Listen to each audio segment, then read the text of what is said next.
साथियों जय हिंद। मैं डॉक्टर संग्राम पाटिल इंग्लैंड से बात कर रहा हूँ। तो साथियों, मेडिकल फील्ड में जैसे ही कोविड आ गया तो दुनिया भर में लोगों ने कई सारे क्लेम किए। इंडिया में भी काफी सारे क्लेम्स हुए।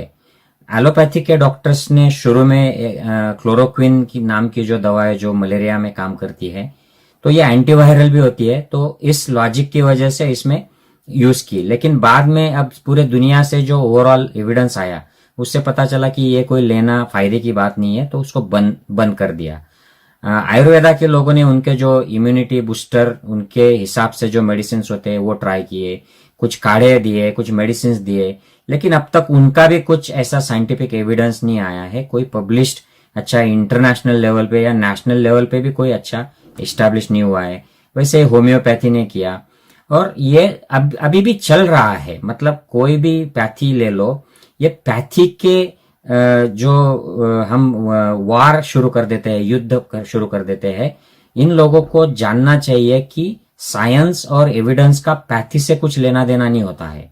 आप कोई भी पैथी की दवा, चाहे वो गोबर हो, गोमूत्र हो, बाइबल पढ़ना हो, कुरान पढ़ना हो, या कोई यज्ञ करना हो, हवन करना हो, अगर कोई क्लेम करता है कि इससे कोरोना ठीक हो जाएगा या इससे कोरोना आपको छू तक नहीं पाएगा, तो इसके लिए स्टडीज होनी चाहिए। मतलब जो मेडिकल फील्ड है ये स्टडी मांगती है। अगर आप ये प्रूव कर दे कि बाइबल या कुरान पढ़ने से, नमाज अदा करने से एक ग्रुप जो है वो ये सब कर रहा है, जो भी कर रहा है, और वो ग्रुप कोरोना से मुक्त रहा, कोरोना उनको हुआ तो वो जल्दी बाहर आ गए और वो मरे नहीं, या ऐसे समाज में किसी ने किया या ऐसे देश में किया और उसको उनका फायदा हो गया, और दूसरा जो समाज था, दूसरे जो लोग थे, उन्होंने ये किया नहीं और उनमें ज्यादा हानि हो गई। ये अगर स्टैटिस्टिकल बेसिस पे प्रूव हो जाता है तो वो गोमूत्र हो, गोबर हो, आप कुछ भी ले लो, कोई काढ़ा ले लो, होम्योपैथी की कोई दवा ले लो, आर्सेनिक जैसी, लेकिन ये प्रूव होना चाहिए। तो जैसे ये कोरोना आ गया, शुरू में ही ये वायरस है तो एंटीवायरल ट्राई कर लिया लोगों ने। जैसे एंटीवायरल की जो मेडिसिन होती है, आइवरमेक्टिन, क्लोरोक्विन या और भी फेबिफ्लू, रेमडेसिविर, कुछ लोगों को ऐसे लगा उनके स्टडीज में कि इससे कुछ ऐसे स्पेसिफिक ग्रुप्स में फायदा होता है, तो वो लोग इस्तेमाल करने लगे, क्योंकि पूरे दुनिया में और कुछ बचा था ही नहीं उसको ट्रीट करने के लिए। तो ये कुछ थोड़ा बहुत हापाजाड़ भी हो गया, लेकिन बाद में जैसे एविडेंस क्लियर हो गया, एविडेंस आता रहा, क्योंकि साथियों ये एविडेंस इवॉल्विंग होता है। अब हम अगर हमारे ही देश की बात ले तो हमारे देश में गांजा जो है, भांग गांजा, ये पहले टीबी में, अस्थमा, ये सब चीजों में दिया जाता था, लेकिन अब हमें पता है कि इन चीजों में इसका कोई रोल नहीं है। लेकिन यही जो गांजा होता है साथियों, इसका अब नए से रोल एपिलेप्सी में, क्रोनिक पेन में, या जो वोमिटिंग होती है कीमोथेरेपी कैंसर पेशेंट्स की, उसमें अलग अलग रोल्स आ रहे हैं। तो ये ह्यूमन बीइंग ने, आदमी ने ही ये ढूंढ के निकाले हैं। इसमें कोई पैथी वाली बात नहीं होती है। हमारे पूर्वजों को कुछ चीजें लगती थी, उनके नॉलेज और अवेलेबल इंफॉर्मेशन के आधार पर कुछ एक्सपीरियंस होता था, तो वो एविडेंस समझ के उसको मानते थे। हम उस एविडेंस को अब मानते नहीं है, क्योंकि हमारे पास और कुछ फ्रेश, ज्यादा और ठोस एविडेंस आ जाता है, तो हम उस बात को नकार देते हैं और नई बात को लेते हैं। तो ये ऐसे कोरोना काल में भी हुआ है, और ये पैंडेमिक है तो ये बहुत फास्ट हुआ है। तो पिछले साल रेमडेसिविर बहुत अच्छा लग रहा था, इस साल रेमडेसिविर सिर्फ रिकवरी करता है, वो जान कुछ बचाता नहीं है। फेबिफ्लू बहुत अच्छा लग रहा था, इस साल लोग बोल रहे हैं कि शुरू में 1-2-3 में दिया तो थोड़ा सा रिकवरी को फायदा होता है। स्टेरॉयड दे दिया तो 1/3, 1/3 लोग बच जाते हैं जो सीवियर केसेस होते हैं। लेकिन अगर आप ये स्टेरॉयड नॉन सीवियर लोगों को दे देते हैं तो उसमें हानि हो सकती है। तो साइंस ये साइंस होता है, साइंस बदलता नहीं है। आप उससे जो एविडेंस निकालते हो, इंटरप्रेट करते हो, वो बदलता है। क्योंकि पिछले साल शायद आपने कुछ अलग तरीके के ऑब्जर्वेशन किए, उससे मान लिया, लेकिन इस साल आपके समझ में बात कुछ अलग आ गई। तो एविडेंस ये इवॉल्विंग होता है, साइंस बदलता नहीं है। वो साइंस एलोपैथी, होम्योपैथी, नेचुरोपैथी ये नहीं मानता है। Science is science, it is never changing, it's always there. और वायरस, बैक्टीरिया, फंगस, इनकी जो फिजियोलॉजी, पैथोलॉजी होती है, ये बदलते रहती है। ये मतलब साइंस के हिसाब से ये बदलती है, क्योंकि इनमें चेंजेस होते हैं, तो इनके वजह से जो बदलाव आते हैं, जो इफेक्ट्स होते हैं, ये भी बदलते हैं। तो इसको इवॉल्विंग एविडेंस कहते हैं साथियों। ये बात हमें समझनी चाहिए। इसी एविडेंस के, मेडिकल रिसर्च की वजह से आज हमारे समाज से पोलियो गायब कर दिया है हमने स्मॉल पॉक्स को मिटा दिया है, हमने टीबी को काफी कंट्रोल में कर लिया है, हमने कुष्ठ रोग को लगभग मिटा दिया है, हमने बहुत सारी बीमारियां जो लोगों की जान ले लेती थी उनसे अब छुटकारा पा लिया है और काफी सेफ अवस्था में हम आ गए हैं। अब मलेरिया की वैक्सीन यहाँ के ऑक्सफोर्ड यूनिवर्सिटी ने बना ली है, उनके फेज 3 ट्रायल चल रहे हैं। तो मलेरिया भी काफी, हम वैसे भी मलेरिया में काफी आगे निकल चुके हैं, हम काफी उसकी डेथ रेट जो है कम कर चुके हैं। अफ्रीकन देशों में अभी भी होता है तो उसकी भी वैक्सीन आ रही है। तो ये इवॉल्विंग है साथियों। आप अगर करोड़ों अरबों साल की उम्र इस पृथ्वी की ले तो इसमें मेडिकल रिसर्च जो है, या आयुर्वेदा ले लीजिए या चाइनीज हर्बल मेडिसिन लीजिए, ये कुछ भी नहीं है इसके सामने। तो हमारा एविडेंस ये बदलता रहता है, इस बात को समझना चाहिए। ना कि हमें एलोपैथी, आयुर्वेद या होम्योपैथी, नेचुरोपैथी इसके झगड़े में नहीं पड़ना चाहिए। जो लोग इसका झगड़ा करते हैं, मैंने पिछले साल भी एक वीडियो बनाया था कि कौन सी पैथी सबसे अच्छी है। मैंने यही बात बताई थी कि कोई भी पैथी अच्छी या बुरी नहीं है, उससे जो एविडेंस, जो स्टडीज होते हैं, जो एविडेंस आता है उस हिसाब से हमें डिसीजन लेना चाहिए। अगर कोई आयुर्वेद की दवा सबसे अच्छी काम करती है किसी चीज में तो हमें वो इस्तेमाल करनी चाहिए अगर उसके लिए एविडेंस है तो, ना कि उसको नकारना चाहिए क्योंकि वो आयुर्वेद है या होम्योपैथी है या एलोपैथी है। हमारे मराठी में एक मुहावरा है साथियों, उथड़ पाण्याला खड़खड़ाट फार। इसका मतलब है कि जो छिछला पानी होता है वो ज्यादा शोर करता है। मुझे हिंदी में कोई इसका मुहावरा है या नहीं पता नहीं। जो शालो वाटर मेक्स मोर नॉइज, जो लोग, जिनको ये समझता नहीं है वो ज्यादा आवाज करते हैं, वो गरजते हैं। तो ऐसी बात आजकल हो रही है साथियों। पिछले साल जैसे ही ये कोरोना आ गया तो अलग अलग दावे हुए, उसमें कोरोनिल नाम की एक दवा आ गई। मुझे याद है जून के महीने में पहले एविडेंस आने वाला था, ट्रायल के रिजल्ट्स आने वाले थे, लेकिन वो कुछ नहीं आए, सीधा मेडिसिन लॉन्च हो गया। तो हम जैसे जो लोग थे, हमने एविडेंस मांगा कि भाई इसके ट्रायल के रिजल्ट्स कहाँ है, क्योंकि आप क्लेम कर रहे हो इतना पॉजिटिव हो जाता है, इतना निगेटिव हो जाता है, ये तो नेचुरली हो जाता है। तो आपने क्या किया? तो वो बात वहां पर कुछ जमी नहीं, रामदेव की पोल खुल गई। उसके बाद वो वहां तक बात तो सीमित नहीं रही। वहां पर इंडिया में गवर्नमेंट में जो लोग हैं, रामदेव के फेवर के लोग हैं, हमें ये पता है इसने कई सारे दावे पेट्रोल के, डॉलर के और इकोनॉमी के, ब्लैक मनी के किए जो फेल हो गए। तो अब कोरोनिल के बारे में जब वो एक्सपोज हो गया तो उसने समहाउ मैनेज कर लिया, इसको इम्यूनिटी बूस्टर में कन्वर्ट कर दिया और फिर टीवी एड के जरिए ये बेचता रहा। जब यहाँ पर लंदन में ये मेडिसिन आ गई तो बीबीसी ने बर्मिंघम यूनिवर्सिटी को साथ में लेकर इसको एक्सपोज कर दिया रामदेव को, और कोरोनिल ये कोई इम्यूनिटी नहीं बढ़ाती है और इसका कोरोना में कोई रोल नहीं है, ऐसा क्लियर कर दिया। तो दूसरी जब लहर आ गई तो ये फिर से कोरोनिल लेके आ गया। इस बार स्वास्थ्य मंत्री को साथ में ले लिया, जो डॉक्टर है लेकिन फिर भी रामदेव के साथ खड़े हो गए। तो इसके बाद भी हमने जब एविडेंस मांगा हम लोगों ने कि भाई इसके एविडेंस कहाँ है, स्वास्थ्य मंत्री के ऊपर काफी सारी क्रिटिसिज्म हो गई और ये WHO के सर्टिफिकेशन का जो मसला आया उसमें WHO की तरफ से क्लैरिफिकेशन आ गया कि हमने कोई भी मेडिसिन को ऐसे अप्रूवल नहीं दिया है। तो ये फिर से एक्सपोज हो गया। तो ये ट्राई ये कर रहे हैं कि किसी तरह मैं कोरोना के दरमियान ऐसे मास्टर साबित हो जाऊं, लेकिन हो ये रहा है कि कोई भी उनका जो अस्त्र है ये चल नहीं रहा है। तो ये एकदम डेस्परेट हो गए और उसी में एक न्यूज आ गई कि वो पतंजलि के आश्रम में ही कुछ लोगों को कोविड हो गया। ये ज्यादा ना फैले ये न्यूज, इसलिए रामदेव बाबा ने फिर हम टाइप 1 डायबिटीज, जो इंसुलिन के डायबिटीज होते हैं, इंसुलिन डिपेंडेंट, उनको क्योर कर दिए, ऐसे वीडियो रिलीज कर दिए।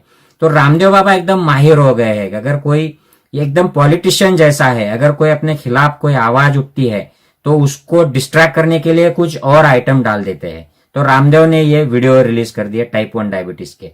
तो इस पर जो भारतीय मूल के जो डॉक्टर है दुनिया भर के, उन्होंने, और इंडिया के जो डॉक्टर्स है जो डायबिटीज ट्रीट करते हैं, उन्होंने काफी आवाज उठाई, लोगों में जागृति फैलाई कि आप इंसुलिन बंद मत करो, इस पर ऐसे कोई आधार नहीं है, ये सब क्लेम्स है। तो उसमें भी रामदेव फेल होते हुए दिखाई दिए। तो रामदेव का ये सिलसिला यहाँ पर नहीं रुकता है साथियों। ये काफी ऑब्सेसिव टाइप अटेंशन सीकिंग की, मैं जो कहता हूं वही सच है और मेरे ही द्वारा ये होना चाहिए, and I should be the king. मेरी बात झूठ कैसे हो सकती है? तो एक मन में ये अस्वस्थता आ जाती है लोगों को। हमें भी, हम तो मनुष्य है, हम कोई बुद्ध थोड़ी हो गए हैं, तो ये अस्वस्थता आ जाती है। तो ये मन की अस्वस्थता जब अनियंत्रित होती है तो ये वाणी पर उतर जाती है, तो हम बेताल बातें करने, अनकंट्रोल बातें करना शुरू कर देते हैं, जो हम देख रहे हैं रामदेव बाबा की तरह। और इससे भी आगे अगर निकल जाए तो हमारे जो शरीर के कर्म है वो इससे दूषित हो जाते हैं, अनकंट्रोल हो जाते हैं। जैसे रामदेव बाबा कोरोनिल लॉन्च कर देते हैं एविडेंस करके, कोई टाइप 1 डायबिटीज की इंसुलिन से छुटकारा देने वाली न्यूज लॉन्च कर देते हैं, तो यह शरीर के कर्म पर चला जाता है। यह मन की जो अस्वस्थता है, ये सारे दुखों की जड़ है। ये रामदेव बाबा को अब कौन समझाए, मुझे पता नहीं है। इसके बाद रामदेव बाबा ने इससे भी बाहर निकलने के लिए कुछ ऑक्सीजन सिलेंडर्स वाली और ऑक्सीजन वाली बात कर दी। उसमें लोगों को क्रिटिसाइज कर दिया कि आप लोग ऑक्सीजन और बेड्स और मौत के बारे में ही बोल रहे हो, कुछ पॉजिटिव बोलो, या ऑक्सीजन के सिलेंडर तो आपके शरीर में ही है। तो इससे ये भी पता चल गया कि रामदेव किसी पॉलिटिकल मोटिवेशन से बोल रहे हैं। लेकिन जब क्रिटिसाइज हो गए रामदेव बाबा को, फिजियोलॉजी, पैथोलॉजी, ये डिसीज कुछ समझता नहीं है, ये जब एक्सपोज हो गया तो रामदेव बाबा एकदम बोखला से गए। ये बोखलाहट ही ऐसा आती है जो अब इस बार जो उन्होंने कहा है कि एलोपैथी ये अच्छा साइंस नहीं है, या एलोपैथी की मेडिसिन से लोग मर रहे हैं, इसको एविडेंस नहीं है, उसको एविडेंस नहीं है। साथियों, ये हम मानते हैं।